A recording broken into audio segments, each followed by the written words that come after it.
scrambling to find ways to limit the spread of the coronavirus. Many have imposed restrictions on people's movements. Italy is in its fourth week of strict nationwide lockdown.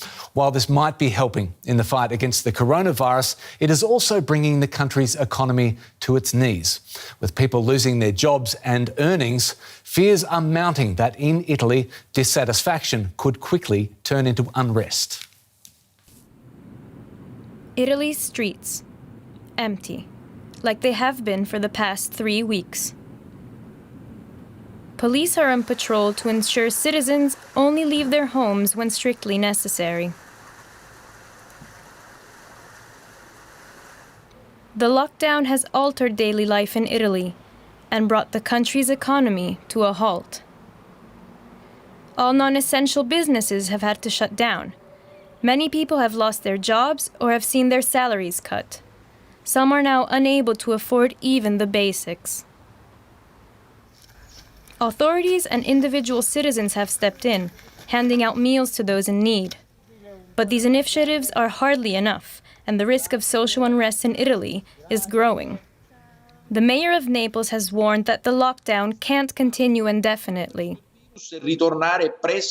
We will soon need something close to normal economic activity. Otherwise, not only will we have thousands of coronavirus deaths, but we will also have millions of unemployed.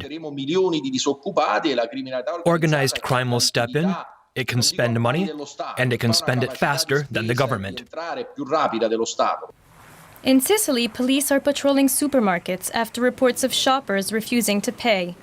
Italy isn't the only nation where the lockdown is hitting the poor hardest. It might again prove to be an example of what's to come in other countries paralyzed by the coronavirus crisis. Well, for more, we're joined from Rome by correspondent Seema Gupta. Seema, how serious are fears that the longer the lockdown goes on, the more this time could foster crime and/or unrest? Yes, I mean, the concern really is, as that package pointed out, when you look at the entire country, the concern is more in the south, and that's because the south is traditionally the poorer part of the country. It has higher incidence of unemployment, and it's also where you have the presence of those organized crime gangs, groups that are ready to take advantage of very desperate people. So we understand that factories are closed, businesses are failing and suffering. Even those who are involved in clandestine, illegal work, that's dried up.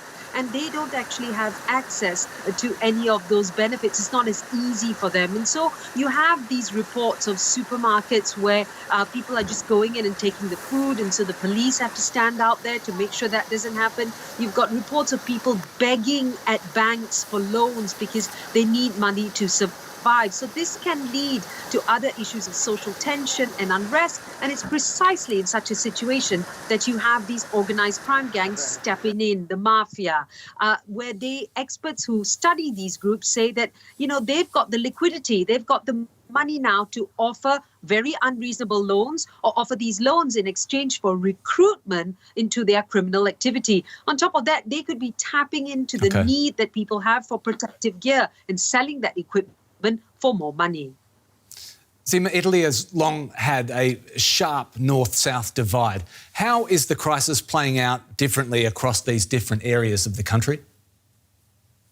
Well, when you look at the health response, I mean, up north, that's where the biggest cluster is, where we're seeing the biggest emergency. But that traditionally is where you have a world-class health system. Down south, it's not as well equipped. And there is concern that if the clusters were to explode there, it could potentially be really dangerous. Now, we're already seeing increasing cases in regions like Campania, where Naples is located, as well as in Puglia and in Sicily. And the hospitals there are not as well equipped. And the authorities, they are saying they need more protective gear. They need those masks. They need the goggles and all the equipment that come to protect those who are currently working to help those that have been infected.